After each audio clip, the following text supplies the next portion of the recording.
Bismillahirrahmanirrahim. Assalamualaikum warahmatullahi wabarakatuh. Alhamdulillahi rabbil alamin. Allahumma salli ala sayyidina Muhammad wa ala alihi wa sahbihi ajma'in. Amma ba'd. Yang saya hormati Ketua Perkumpulan, Ketua Majelis Ilmu Kabupaten Bengkalis, Talibul Ilmi, kemudian yang saya hormati Ahlul Bait sekeluarga, dalam hal ini Adinda Zulkarnain, kemudian adik-adik rekan-rekan yang dirahmati oleh Allah Subhanahu wa Ta'ala. Alhamdulillah, malam ini kita bisa hadir di rumah Adinda kita Zulkarnain. Kita doakan mudah-mudahan Adinda kita beserta ayah dan ibunya, keluarganya selalu diberi kesehatan oleh Allah Subhanahu wa Ta'ala. Salawat dan salam tidak lupa kita ucapkan kepada baginda Rasulullah dengan mengucapkan Allahumma salli ala sayyidina Muhammad wa ala ali sayyidina Muhammad. Rekan-rekan yang dirahmati oleh Allah,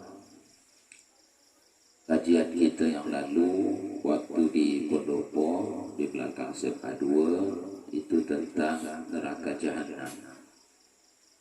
Artinya bagaimana pertama sekali neraka jahanam diciptakan oleh Allah.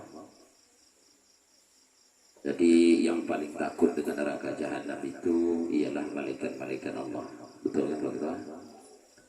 Kemudian ada pada masa Nabi seorang sahabat Nabi yang setiap hari mengingat neraka jahanam langsung mati tegak. Itu yang kita kaji lalu. Malam ini kita live pula malam ni. Kalau tahu sampai ke bedak ada jago. Di judul kita hari ini Abwabu Jahannam, pintu-pintu neraka jahanam. Kemudian wa ma a'addallahu ta'ala fiha minal azab. Jadi setiap pintu neraka jahanam ini dia punya apa namanya? Dia siksaannya beda-beda. Itu yang kita kaji malam ini. Jadi kalau surga itu pintunya 8. Surga itu pintunya 8. Kata Rasulullah, wa man kana min ahli shalah du'a min babis salat. Siapa yang rajin sembahyang sunnah, besok pada hari kiamat dia akan dipanggil lewat pintu sembahyang. Salah satunya begitu. Kalau pintu surga jumlahnya 8. Kalau pintu neraka berapa, Ustaz? Pintu neraka langsung jelas Allah sebutkan di dalam Al-Quran surah Al-Hijr ayat 44. Allah berfirman, laha sab'atu abwab.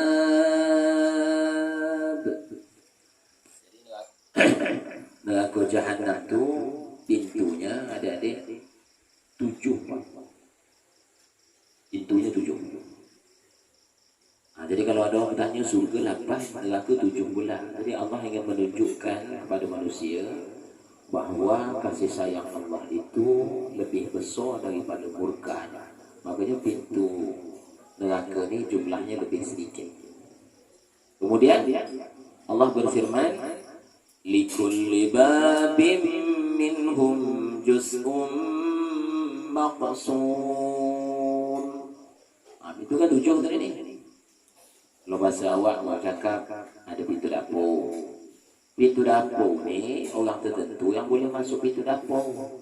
Tamu tak boleh. Kecuali diizinkan kan gitu. Ada pintu tengah. Ada pintu depan. Sama sekarang ni pintu neraka ni. Jadi masing-masing pintu itu juz'un maqsum. Juz'un maqsum itu orang tertentu masuk. Berdasarkan dosa-dosa masing-masing. Lepas tu siksaannya juga beda-beda. Terkenang saya lah main nengok lah orang baik. Main nengok orang baik lihat juga.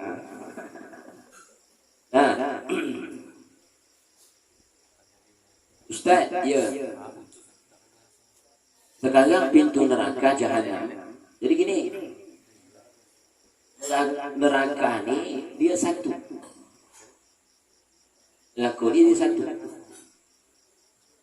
Neraka yang satu besar ni namanya jahanam. Makanya dalam Quran tu naru jahannam, neraka jahanam. Maka neraka tu namanya jahanam. Kalau neraka nanti pintu 2, 3, 4, 5, 6, 7 nya dia makin ke bawah. Kalau pintu surga 1, 2, 3, 4, 5, 6, 7, 8 nanti surga yang paling tinggi itu atas. Nah itu bedanya. Makanya kata Rasulullah, inna a'lal jannah al-firdaus. Sungguh surga yang paling tinggi itu adalah surga Firdaus. Bukan Firdaus kawan awak. Nah, yang suka main chip tu. Nah sekarang ni jarak dari satu pintu ke pintu yang lain. Ini ilmu ni bawa balik. Jadi ada jarak ni Pak. Satu pintu ke pintu yang lain. Pintu neraka satu. Maka dalam dijelaskan di sini, wa bainal babu wal babu 500 amin. Jarak dari satu pintu ke pintu yang lain, kalau berjalan kaki lebih kurang 500 tahun lamanya. Selama ni umur kita maaf cakap lah Pak 70 tahun. Kalau kita ke Argentina, Ustaz Sabdi, 2 bulan sampai jalan kaki lah. Berlari, itu kalau berlari lah. Ke Amerika, kalau seandainya jalan darat tu maaf cakap sebulan, 2 bulan tu dah sampai awak. Sekarang ni jarak antara satu pintu neraka ke pintu yang lain, kalau berjalan kaki lebih kurang 500 tahun lamanya. Berarti 5 generasi awak atau 6 generasi. Macam tak sedap kajian malam ni. Sedap. Sedap. Ini kajian orang tua sebetulnya. Itu 500 tahun jalan kaki. Nah, sekarang pintu yang pertama. Pintu yang pertama apa namanya? فالباب الأول يسمى جهنم. Suara saya ni Pak lebih kurang dengan suara adik kita ngaji. Sedap ya. Siapa nama? Al-Mubin. Sedap suara dia tadi. Langsung celik mata awak. Beda-beda tipis dengan suara saya. Suara dia 95, saya 97.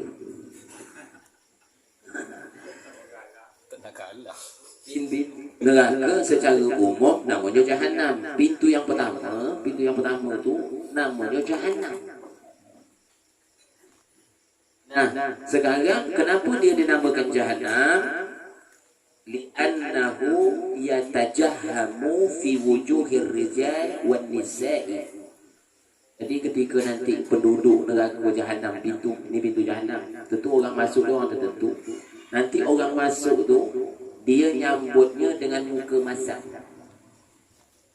Jadi jahanam itu artinya bermuka masam.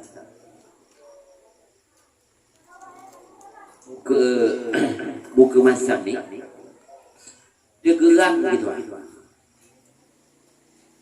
Muka masam tu dia geram. Ini kan ada 500,000 masuk dalam pintu jahanam ni kan, dia geram. Jadi muka dia masam. Ini adik kau Kemarin Piala Dunia masang anu di kau katanya. Masang apa namanya? Bukan, masang duit mah. Masang tahu nih kau online nih kau ini sampai ketemu nih kau nih kan gitu. Jadi muka dimasak. Kata ulama, orang yang masuk pun muka dia masak. Jadi jahanam artinya bermuka masak. Dalam bahasa Melayu, jahanam ni awak selalu nyebut kan? Jahanam di kau, jahanam di kau. Kau anu dah bayar hutang anu lumayan hutang umpan udang. Belum jahanam di kau, boleh kau bayar.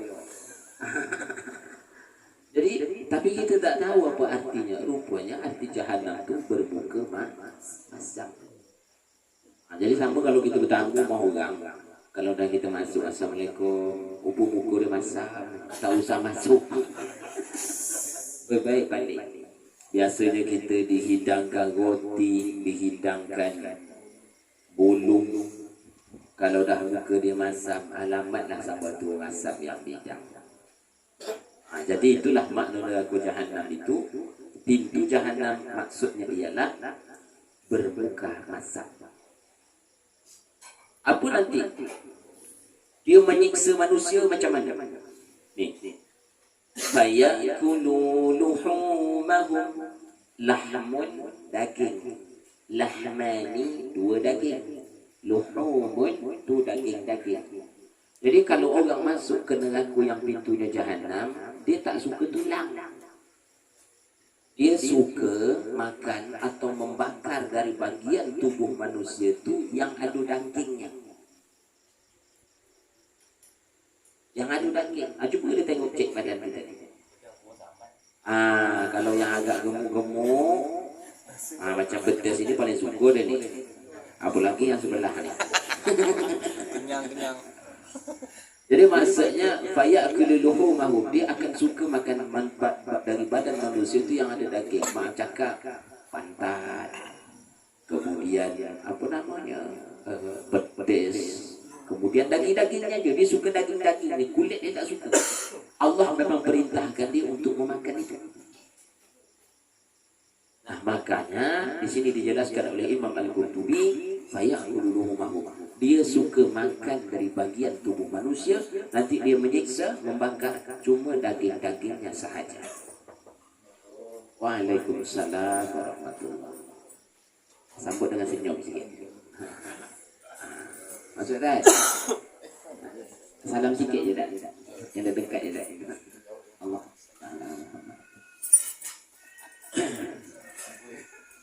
Jadi pintu neraka yang pertama itu namanya Jahannam. Pintu yang pertama ini, yang Jahannam ini, wa huwa ahwanu 'adaban min ghairihi. Ahwan itu ismu tafdil. Sama dengan afdal, ahwan, afdal, akbar. Di situ. Jadi ahwan itu artinya neraka yang paling mudah azabnya, yang paling ringan azabnya, inilah pintu jahanam. Jelas kajian kita malam ni? Itu dia. Azabnya, jadi azab yang paling rendah tu itulah yang atas tu. Nanti dia makin ke bawah, makin bisa kata orang lain. Besar yang paling besar kisah tu yang nombor 7 tu kan. Paling besar kisah. Sekarang pintu yang kedua. Wal babu tsani yuqalu lahu ladha. Pintu neraka jahanam yang kedua namanya ladha. Nazaatan lisyawar. Lam dha ya ladha. Jadi begini ya Dinda. Jadi Pak, di dalam kitab ni tersilap penulis kitab, maksudnya orang yang mencetak. Ini kan Al-Quran ni tadi ni, ladha ni. Jadi tak ada ayat dan surahnya.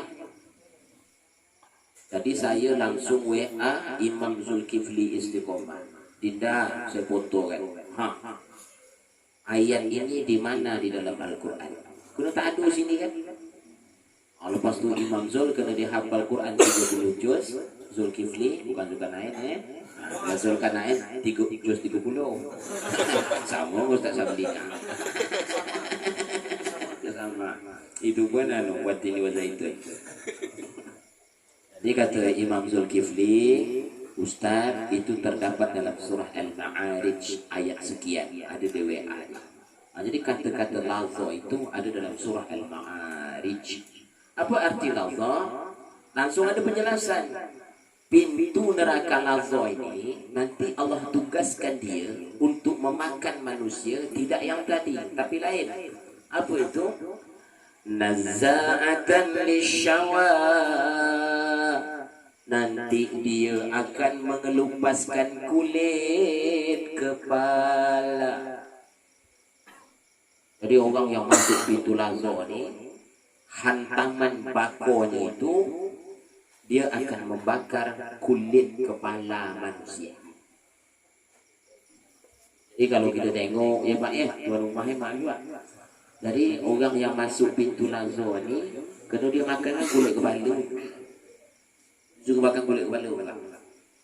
Kalau tinggal bentuk borak, dia tak tinggal habis. Berarti daging-daging kat muka ni tinggal. Dia makan kulitnya.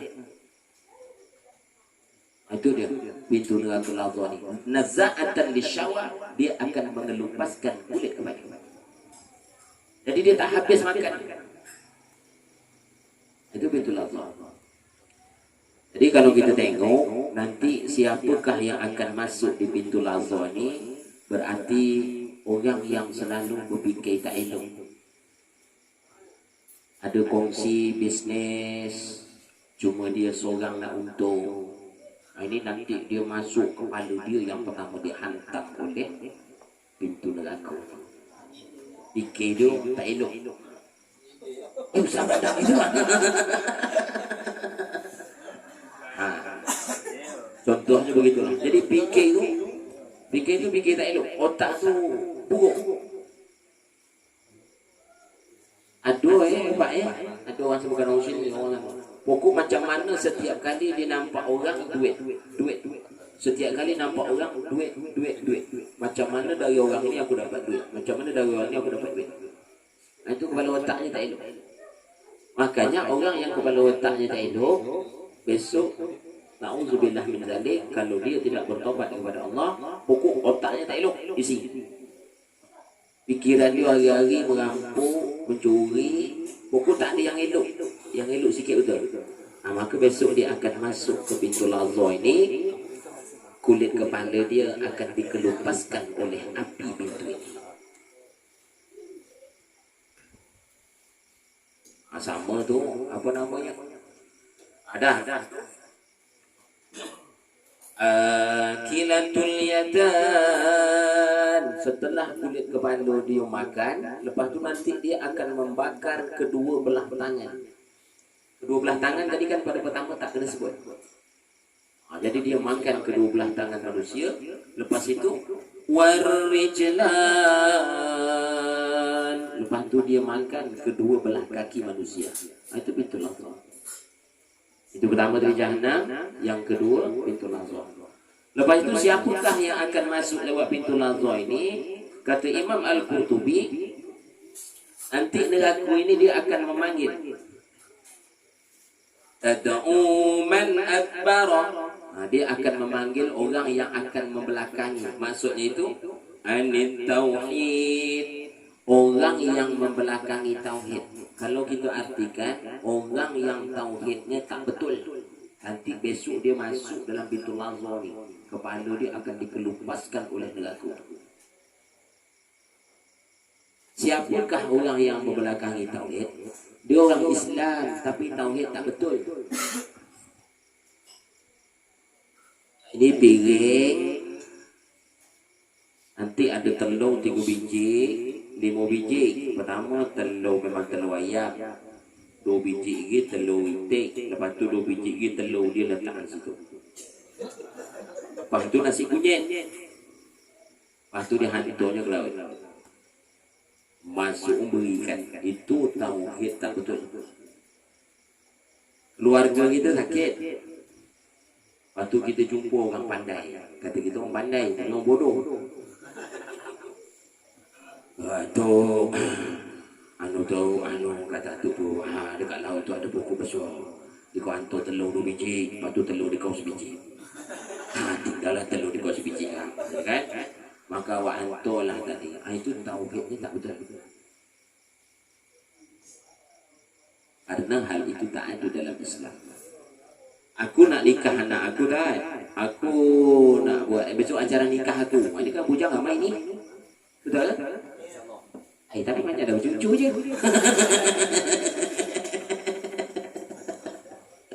Kalau gua salah ya. Kena pakai songkok tu kan nampak bercucu macam dia free kan. Jadi jangan pula dipanggil pawang hujan tu. Pawang hujan dipanggil kan, minta supaya hujan tu pindah. Kami nak buat acara dekat Sungai Alam, macam mana hujan ni pindah ke Penampi. Itulah orang yang membelakangi tauhid. Sebab tak ada di dalam Islam macam itu. Kalaupun seandainya kita nak menikahkan anak cucu, kita cukup berdoa kepada Allah. Ya Allah, berikan kesuksesan pada pesta pernikahan anak kami. Jadi saya ada terbaca Adinda. Hujan kah? Kau lupa. Jadi hujan tu berkah. Dalam sebuah riwayatnya sahih. Nabi pernah berkhutbah di Masjid Nabawi. Nabawi kan tak ada atap. Jadi hari hujan. Pas khutbah Jumat itu, Nabi tidak mundur. Bahkan Nabi diam ketika air hujan. Lepas itu Nabi terus melanjutkan khutbah Jumat. Lepas itu sahabat tanya, ya Rasulullah, kenapa kita tidak memberhentikan aja tadi Jumat? Sebab hari hujan. Kata sahabat, bahkan nampak air hujan itu membasahi janggut-janggut Rasulullah SAW. Lepas itu Nabi jawab, sungguh air hujan itu membawa berkah, kata Rasulullah. Jadi tabarruk. Kenapa Nabi tadi tidak mundur dari khutbah Jumat, tidak dia hentikan, dia teruskan Jumat. Tabarruk itu mengharap berkah. Jadi kalau kita jumpa guru-guru agama kita besok, ya kan? Kita ada guru agama, ngajar kita semayang, kita bawakan dia pisang, buah dendan 1/2 kilo. Kalau dah sukses tambah udang, ikan udang 2 kilo. Tabarruk. Jadi kita datang tabarruk, mengharap berkah.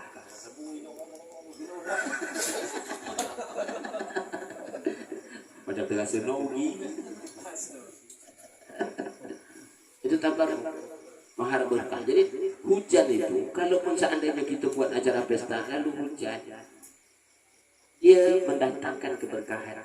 Mungkin kita yang datang tidak merasa itu berkah pengantin itu, tapi pengantin paling suka air hujan tu. Alhamdulillah hujan cepat, bagus. Aku dah tak selera nak bersalam dengan orang kata teman. Dia nak masuk kamar.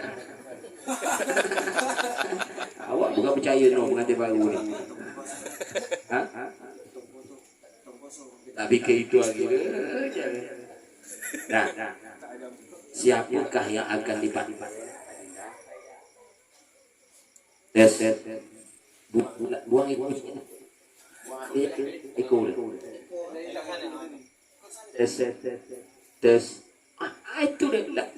Buang lagi. Tes. Dah. Itu bau sedap betul. Ya kan? Itu bau pasta mantap betul.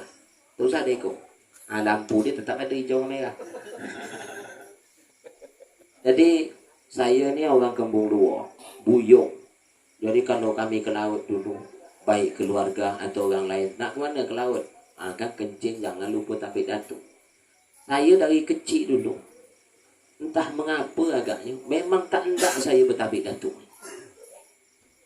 Saya tak mau bertapik datuk. Kecil lagi MDA, saya dah pandai itulah. Maka saya bersyukur kepada Allah, saya sekolah SD, lepas tu masuk pesantren. Lepas tu masuk pesantren, lepas tu kuliah jurusan tafsir dan ilmu-ilmu Al-Quran. Itu semua dah takdir Allah. Kenapa saya disekolahkan macam ini? Rupa yang saya lewati dulu tu rupanya benar. Jadi tak perlu kita bertabik datuk. Tabik datuk anak cucu numpang kencing.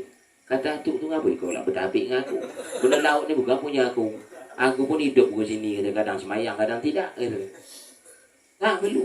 Jadi kalau kencing tu dah diajar Nabi, Allahumma inni a'udzubika minal khubsi wal khaba'is atau a'udzubillah. Itu yang betul. Dia tak perlu bertabik datuk. Awak sekarang dekat laut ada rumah datuk. Awak mancing sini. Atuk, maaf numpang kencing ni. Tak perlu. Buat apa? Ada rimau. Oh, atuk, kami cuma numpang lewat tu. Ada tu dalam video tu. Buat apa beratuk? Dia bukan datuk awak. Cuma kalau kita cakap, wahai makhluk Allah, bisiri mencari rezeki. Jangan ganggu kami. Itu baru betul. Kalau kita panggil datuk, itu maksudnya kita hormat dengan dia. Adakah datuk hormat dengan cucu? Kan tak ada. Yang ada tu cucu hormat dengan datuk. Ketika kita manggil harimau datuk, berarti dia memiliki kekuatan. Macam tak sedap Sedap ceramah malam ni? Jadi begitu caranya. Sebab ada pada masa Rasulullah ketika sahabat berhadapan dengan makhluk buas ni. Bahkan dia sudah ikhlas. Ya Allah, kalau seandainya daging-daging aku ini adalah rezeki dia, aku ikhlas pakai. Tapi kalau seandainya aku ini bukan rezeki dari makhluk itu, maka jauhkanlah dia dari aku, ya Allah. Itu akidah yang betul. Balik kita ke cerita di sini. Neraka Lahza yang mengelupaskan kulit kepala manusia itu, orang yang tauhidnya tak betul. Ini besok adinda nak mencalon dewan, nak mencalon kepala desa, nak mencalon kepala dusun. Jangan jumpa orang pandai. Maksudnya itu anu tu nak mencalonkan kepala desa. Besok atuk tu cakap 20 juta kata kan. Dipandang ni kai. 20 juta. Apa ayolah 20 juta. Tak perlu. Taburkan aja kebaikan dekat kampung. Ikhlas. Kalau seandainya terpilih. Tidak berarti ada hikmahnya. Ini contoh. Desa. Tapi Allah belum mentakdirkannya. Alhamdulillah jadi juragan beliau. Ya kan? Pelan ngangguk. Itu awak. Kan? Itu jadi adik-adik yang dirahmati oleh Allah dalam majlis ini, ini yang kita pelajari ini di tauhid. Laginya dia ke tauhid. Jadi bab-bab akhirat itu dia tauhid.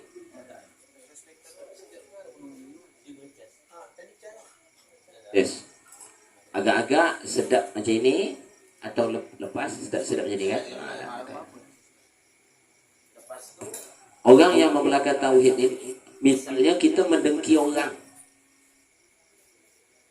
Sab, abang nak mencalonkan, ini tolong hantar, ini dah mencari orang pandai ni, tolong tanamkan dekat tangga dia. Ini dia. Orang macam ni akidah dia tak benar. Tanam telur kat orang. Jadi jin bersemayam dekat situ. Tidak, maaf ni orang yang salah tauhid. Misalnya sekarang ni ada orang ngasih sesuatu. Biasanya pejabat dikasihnya gigi buaya. Ni di kau bawa. Beberapa malam yang lalu memang kontan oknum aparat datang ke rumah. Tuh menerus apa namanya kemasukan. Hati tak tenang. Mata kadang sebelah, buruk telinga kadang sebelah. Saya cakap komandan dulu ada pakai tak? Ada, berapa tahun, belasan tahun. Apa pakainya?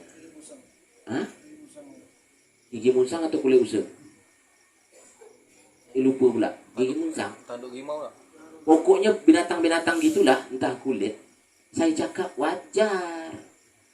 Jadi kulit rusa, dia tak ada kekuatan, biasa-biasa je. Tapi ketika orang tu menganggap dia punya kekuatan, dia pergi dia, dia pergi masuk sini, dia kau pegang, nanti ke mana dia kau bawa. Maka jin datanglah ke situ. Jadi sesuatu yang kita anggap memiliki kekuatan, maka jin datang ke situ. Jadi akhirnya kan orang tu kan dibawa dia ke mana pergi tu. Dan pengakuan dia pula, aku dulu Pak Ustaz, kalau megang itu nangkap orang biasa, tak takut mati aku. Tapi suatu hari kena. Memang begitulah kerja syaitan. Nah akhirnya sekarang ni kata dia kulit usa tu dah dibuang, pegangan dia tu dah dibuang. Memang benda tu dah dibuang tapi jennya tinggal.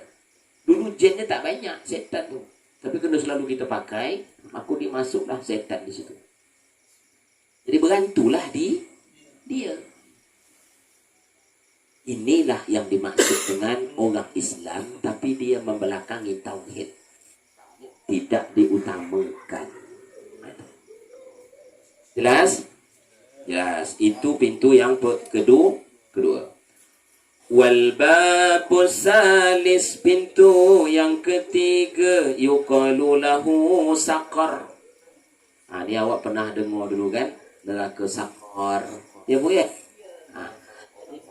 Pintu yang pertama Jahannam, pintu yang kedua Lazah, pintu yang ketiga saqar. Apa makna saqar? Ini wa inna ma sumiya saqar, dinamakan saqar li'annahu ya'kulu luhumar rijal wan nisa la yabqa lahman ala izamin. Jadi nanti neraka saqar ini, pintu saqar ini, dia akan memakan daging manusia semuanya, tapi tulang sikit pun dia tak nak. Makanya daging dia makan, tulang dia tinggalkan. Begitu orang masuk dalam neraka saqar, langsung tinggal tengkorak. Jadi api langsung menyentak. Sak, tinggal tengkorak aja dia kat dalam. Itulah dinamakan dengan saqar. Dia cuma makan daging, kulit, tapi dia tak makan tulang. Dia tak suka tulang. Sama juga macam awak, ya kan? Kadang ada beli ayam Kentucky. Ya, jadi bu, anak kami jantan 2 orang bu, kalau minta beli ayam Kentucky, ya nak ayam Kentucky ya, daging dada ya. Kadang ayam apa namanya, nasi bungkus, daging dada ya, cari daging dada. Nah, kalau mak mentua saya bu, dia suka kepak. Ayam, kalau ayam Kentucky ni. Kalau saya mana-mana aja. Paha boleh, kaki boleh, cuma kuku dengan bulu ayam aja saya tak makan. Ada kawan saya Selat Panjang, Adinda, namanya Muhammad Ismu. Dulu waktu kuliah di Kairo, kalau kami mulai ayam, leher ayam untuk dia. Dia paling suka Ustaz Ramlan, Dinda, makan leher ayam. Leher ayam. Bahkan ada orang perempuan mak cakap yang dia suka dari ayam tu, apa nama potong ayam tu? Yang sikit kan, lembut tu kan? Segitiga tu kan? Lembut aja. Lemak aja kan? Suka betul ni. Nah, ada juga orang suka tulang. Suka tulang ayam. Jadi kalau dia masak ayam, dia minta masakkan meresik, nanti dengan tulang-tulangnya dia makan. Sama dengan neraka Jahannam ni. Neraka Jahannam, pintu Jahannam ini makan dia. Pintu Lazah ini makannya. Pintu Saqar ini dia cuma memakan dagingnya semuanya, tapi meninggalkan tulang. Nanti tinggal tengkorak lah. Kamu macam pilih-pilih dalam TV tu kan. Tapi na'udzubillah, mudah-mudahan. Jadi tak usah takut. InsyaAllah awak tak singgah di neraka ni. Ya Pak paling besok kalau sesinggah pun, kalau tengok dari muka lah sekejap. Tak setengah jam ya kan. Mencari kawan. Kat mana di Kodep? Rupa ada situ. Lama di sini dah 2 hari setengah dah kata dia. Bergurau tak apa kata? Tak apa. Tak apa. Ya Ustaz kan? Paling lama tak singgah dia Ustaz Sabli kan? Kalau Ustaz Sabli ni mau seminggu. Kering. Nyepuh sekejap. Na'udzubillah. Nah, sekarang keempat. Wal babur rabi'. Ni makin besar kelas ini. Wal babur rabi' yuqalu laha al-hutamah. Pintu neraka yang keempat ini namanya al-hutamah. Dulu awak menyebutnya neraka hutamah. Kata hutamah dalam Al-Quran, dalam ayat surah tes Al-Humazah. Baik, kita telaah sekarang ni. Sekarang ni pintu neraka namanya Hutamah. Apa pusat bakarnya? Kan Wailul pertama kan? Wa ma adraka mal hutamah. Tahukah engkau apa neraka Hutamah itu? Narullahil muqadah, yaitu api yang menyala. Ya. Allati tattali'u 'alal af'idah. Nanti adinda, neraka Hutamah ni kalau dia makan manusia, itik makannya itu adalah hati. Jadi dia paling suka makan hati manusia. Afidah tu hati. Allati tattali', api yang menyala. Allati, yang naik sampai ke hati. Saya bacakan penjelasannya. Ta'khuzuhu an-nar min qadamai. Ini orang ni, contoh, ni kaki dia. Nanti kalau orang masuk ke situ, kena dosanya, besok dia akan dibakar oleh Al-Hutamah ni dari kaki. Dari kaki ni nanti Ustaz Zamli, apinya masuk terus. Dia sampai ke dada. Tapi dia berhenti sini sekejap. Jadi api tu dia masuk, naik ke atas, tapi pusat bakarnya hati. Jadi kita langsung dapat ilmu. Kenapa pusat bakarnya hati? Berarti orang yang masuk dalam neraka Hutamah ni, pintu Hutamah ni, orang yang hatinya busuk. Kalau awak orang jantan ni, alhamdulillah, nampak kawan kita sukses kan, dalam hati kita kan, besok dia sukses dapat aku minjam duit dengan dia, kan gitu. Kalau orang jantan ni kan, jangan pula gitu dengki dia. Itulah orang yang hatinya busuk. Kita maaf cakap ni, besok adinda kalau kita dah beranak, orang sebelah ada anak, kita juga ada anak, anak orang sebelah sukses besok, ya kan, doakan lagi tambah sukses. Itu hati kita mulia. Walaupun dia lagak macam mana pun, tak usah doakan tak elok. Kadang hati awak tak elok kan. Apa hati tak elok? Nampak orang sebelah sukses, memang dia agak sombong lah sikit. Mudah-mudahan terlungkup besok tu. Jangan. Jadi orang yang masuk Hutamah ni, dia hati. Kita tengok macam mana bentuk siksaannya. Bakar dari telapak kaki, min qadamai, dari telapak kaki, nanti sampai api tu akan menyulat naik ke hati. Hati ni dibakar. Wa tarmi bisyararin kal qasar. Nanti setelah dibakar di hati, nanti meledaklah hati manusia tu. Bam! Lalu percikan apinya naik ke atas. Wa tarmi bisyararin kal qasar. Nanti dia banyak percikan apinya naik ke atas. Begitu dia naik ke atas, dia meninggi api itu kal qasar. Qasar tu istana. Api itu saking tingginya, dia seperti istana. Saya baca cepat. Ada dalam Al-Quran, nanti api ini meninggi ke atas setelah membakar dada manusia. Buka Al-Quran, surah Al-Mursalat, ayat 32. Innaha tarmi bisyararin kal qasar. Nanti api itu akan menyembur ke atas setelah membakar dada manusia. Tingginya api itu seperti istana. Jelas? Macam tak sedap ya kajian malam ya. Macam ukuk tu macam tak terasa no gitu ya Pak Ngeri Ustaz. Ngeri. Tapi namanya pengajian macam itulah. Subhanallah, adinda yang dirahmati oleh Allah. Saya agak ringkaskan sikit. Nanti orang dalam neraka Hutamah ni sebagian summa yabkuna ad-dam'a hatta yanfuda. Nanti sebagian orang nangis yang keluarnya air mata biasa sampai habis. Yanfud tu sampai selesai, sampai dah tak berair mata lagi, nangis. Ada kelompok kedua.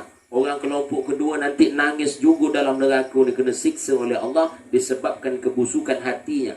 Summa yabkuna dima. Besok dia akan menangis, mengeluarkan air mata darah. Mata darah. Sebab hatinya busuk dulu di dunia, dengki dan penuh kedengkian. Air mata darah ni, awak kan selalu kalau orang tutur awak dulu, kau dalam bahasa puisi kan, keluar air mata darah pun di kau, yang pergi itu tak akan kembali. Tapi maaf cakap lah, ya Pak saya tanya, seumur hidup bapak pernah tak nengok ada orang nangis air mata di keluar darah? Kan tak ada Pak kan? Jadi itu cuma bahasa aja. Cuma pertanyaan sekarang, dari manakah orang tua kita bisa bercakap macam itu? Keluar air mata darah. Padahal tak ada orang keluar air mata darah dunia ni. Cuma dari mana dia dapat bahasa itu? Maaf, dari agama. Rupanya di dunia tak wujud air mata darah. Nanti dalam neraka barulah keluar air mata darah. Apa dia kita sebut? Keluar pun air mata darah. Keluar pun air mata darah, orang yang pergi tak akan kembali. Orang yang bukan milik awak, dia tak akan jadi milik awak. Gitu sah. Walaupun janda tu anak satu, anak dua kan. Pernah? Jadi maksudnya itu, sampai kiamat pun, itu artinya. Sampai kiamat pun besok, kita mengeluarkan air mata darah yang bukan menjadi milik kita. Tidak milik kita. Itu maksudnya. Akan indah pada waktunya. Itu dia. Dah. Lepas itu yang paling parah lagi, summa yabkunal qai hatta yanfudal qai. Ni kelompok sama, kelompok kedua, kelompok ketiga. Kelompok ketiga ini air matanya lebih dahsyat, nanti dia akan mengeluarkan air mata nanah. Kenapa keluar air mata nanah? Jadi saking busuknya hati dia dekat dunia dulu, maka dia mengeluarkan air mata nanah ketika dia di dalam neraka hutamah. Baik, sekarang yang berikutnya. Hatta law anna sufun ursilat safinatun bahtera kapal.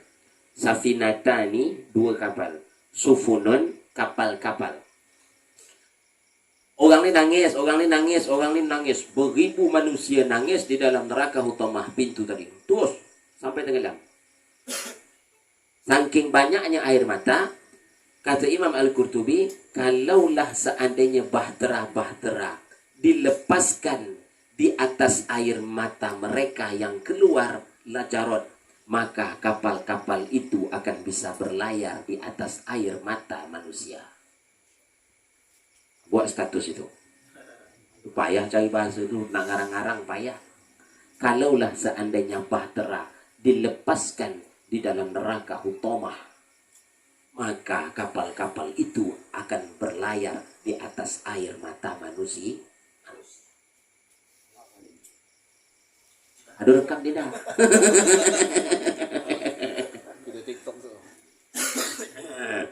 Itu kan sedang buat ceramah, kan?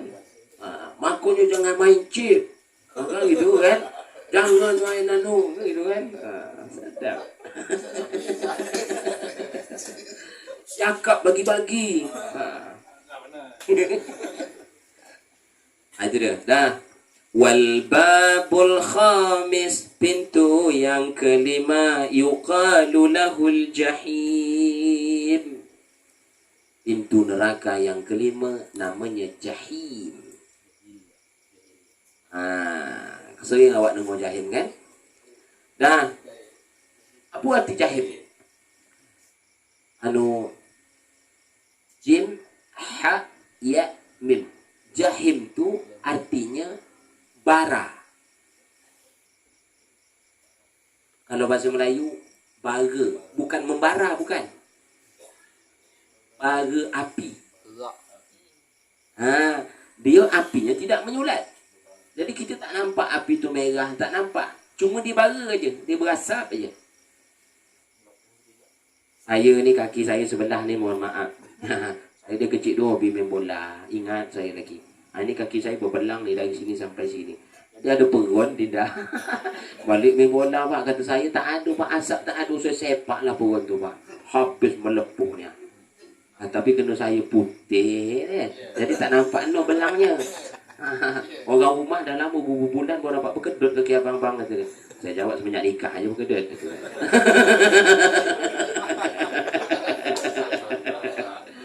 Jadi baru api tu dia tak ada nampak apinya, bahkan asap pun tak nampak, tapi dia ada api panasnya dia. Nah sekarang dalam neraka jahim ni itu bentuk siksaan dia. Sekarang kenapa dinamakan jahiman? Wa inna masumiya jahiman li'annahu azimul jumrah. Dinamakan jahim kerana baranya paling besar. Azimul jumrah. Jumrah, tahu melempar jumrah? Kan itu, lempar jumrah. Sekarang ni berapakah besar jumrahnya? Satu. Nah, wal jumratul wahidah, satu batu bara api. Satu batu bara api tu, kan itu. A'zamu minat dunia. Dia lebih besar daripada dunia. Imam cakap, dekat situlah besok manusia akan dihimpit. Cuma sekarang ni tak ada keterangan di sini orang yang macam mana disiksa dalam neraka jahim, tak ada. Yang keenam, agak cepat sikit, pas 5 minit lagi. Lepas tu kita susu. Ngopi susu gitu. Wal babus sadis, pintu yang keenam, yuqalu lahu as-sa'ir. Sin, ain, ya, ra, sa'ir. Ada dalam Quran. Maka orang tua itu selalu menyebut neraka sa'ir, neraka sa'ir. Nah, apa arti neraka sa'ir ini? Sa'ir itu artinya menyala. Wa innama summiya sa'ir li'annahu yusairu bihim. Api ini akan menyala terus menerus, ditambah dimasuk manusia semakin menyala. Jadi apapun yang dimasuk ke dalam pintu neraka ini, dia semakin menyala.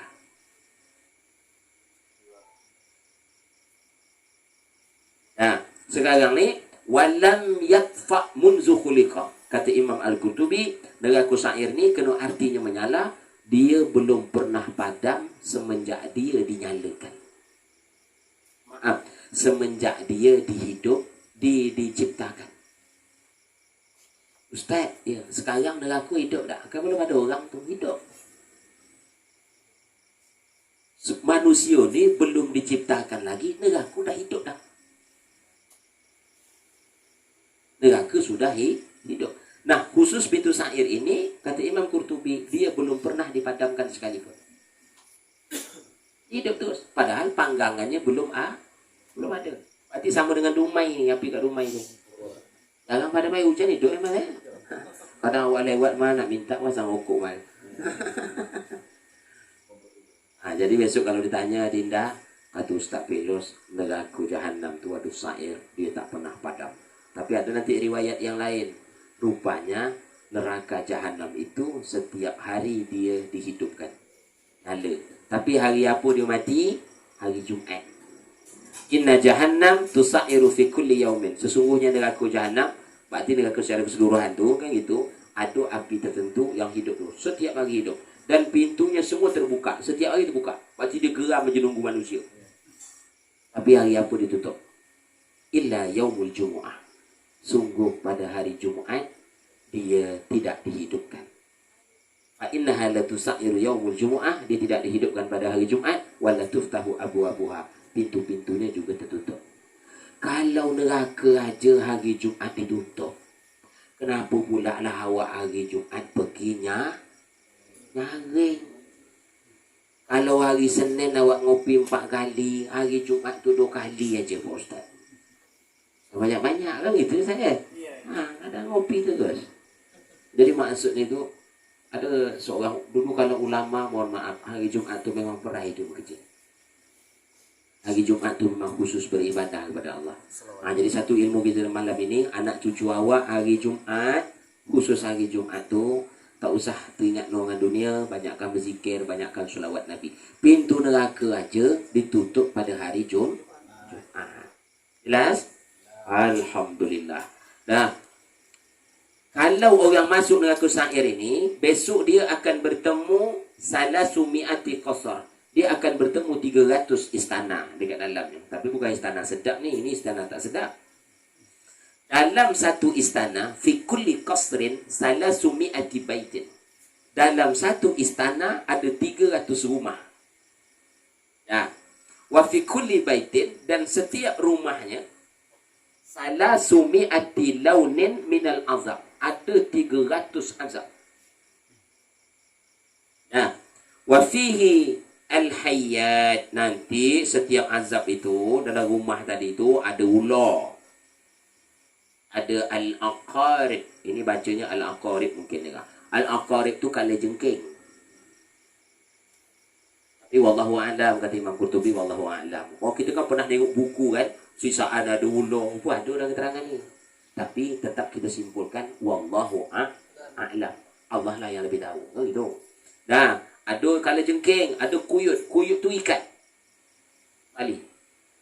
Maka nanti fi amadim mumaddadah, orang tu akan disiksa, diikat di tiang-tiang. Nah, lepas itu ada al-aghlal. Aghlal tu borgol. Ada orang disiksa tapi dia diborgol. Apa kalau awak orang Melayu nyebut borgol? Gari. Gari.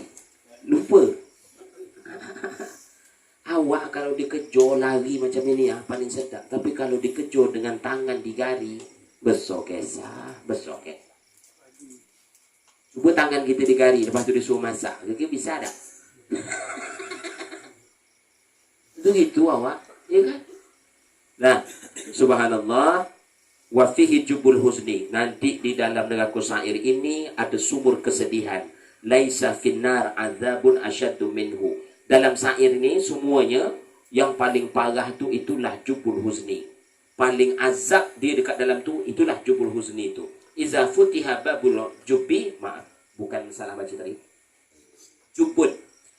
Apabila pintu jubun ini dibuka, pintu kesedihan, maka semua orang yang ada dalam neraka sa'ir itu akan bersedih. Akan bersedih. Jadi orang yang berada neraka sa'ir ni, adinda, mudah-mudahan kami disiksa-siksa lah. Tapi pintu itu jangan dibuka. Kalau sempat dibuka, tambah besar kisah. Sama dalam filem apa tu, kan ada tu orang separing tu. Apa nama itu kalau apa tu? Yang dekat Spanyol, dekat apa tu? Romawi. Kan ada gelanggang. Selain gelanggang, kan ada pintu rimau tu. Biolah yang ini datang, tapi pintu rimau tu jangan dibuka. Kan gitu. Sama macam ini tadi. Maka dalam neraka sa'ir ni ada jubul husni. Jubul husni itu dia apa namanya? Sumur kesedihan, pintu kesedihan. Orang dekat dalam tu jangan sampai buka. Nah, terakhir sikit. Apa yang paling berat? Pintu neraka yang ketujuh. Wal babu sabi' yuqalu lahu al-hawiyah. Neraka hawiyah ini, para pemirsa di rumah, saya sudah ada YouTube sendiri. Ya Ustaz ketua neraka hawiyah ni untuk menjelaskannya itu lebih kurang 20 menit sudah saya jelaskan di dalam YouTube.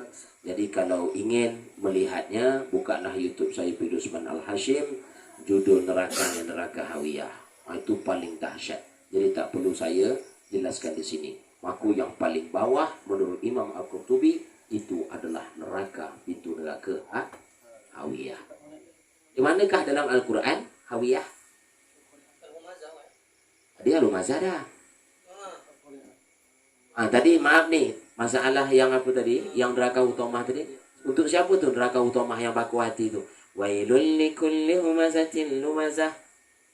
Orang yang pengumpat, pencela. Itulah hati tak elok. Allazi jama'a malan wa addadah. Orang yang mengumpulkan harta, dia menghitung-hitung. Dia kerja ngitung, dia lupa dengan masjid, ngitung aja lupa dengan majlis ilmu. Tapi kalau dia berbisnes, berusaha, dia ingat dengan majlis ilmu, dia ingat dengan masjid, dia ingat dengan solat, tidak. Aku yang dibahas ini adalah apa namanya? Orang yang mengumpulkan harta lupa. Lepas itu apa tadi? Allazi jama'a malan wa yahsabu anna malahu akhladah. Dia mengira bahawa harta itu dapat mengekalkan hidup. Kalla la yumbadanna fil hutama. Aduh. Sekarang ni tak. Sekarang tadi al-hawiyah. Al-qari'ah. Mal-qari'ah. Wa ma adraka mal-qari'ah. Yawma yakunun nasu kal farashil mabthus. Wa takunul jibalu kal'ihnil manfus. Hari kiamat, tahukah engkau apa hari kiamat itu? Yauma yakunun nasu kal farashil mabsus. Engkau akan melihat manusia itu seperti anai-anai yang bertebaran. Wa takunul jibal, dan engkau akan melihat, maka gunung-gunung itu akan seperti apa kalau bantal ni? Itu bulu-bulu. Kapas-kapas yang berhamburan. Watakun apa? Fa amma man saqulat mawazinu, barang siapa yang timbangan baiknya berat, fa huwa fi 'ishatir radiyah, dia akan hidup bahagia. Isyatir radiyah. Patut kebalikan. Wa amma man khaffat mawazinu, siapa yang timbangannya sikit, jagang ke masjid, dunia terus ngaji jagang, ni kan berarti ringanlah timbangannya. Lepas tu, wa amma man khaffat mawazinu fa ummuhu hawiyah, dia akan dilemparkan di dalam neraka hawiyah. Indah yang dirahmati oleh Allah, bawa balik ilmu tu 7 pintu neraka. Yang paling berat tu hawiyah. Nah, demikianlah yang dapat saya sampaikan. Saya sudahi. Wassalamualaikum warahmatullahi wabarakatuh.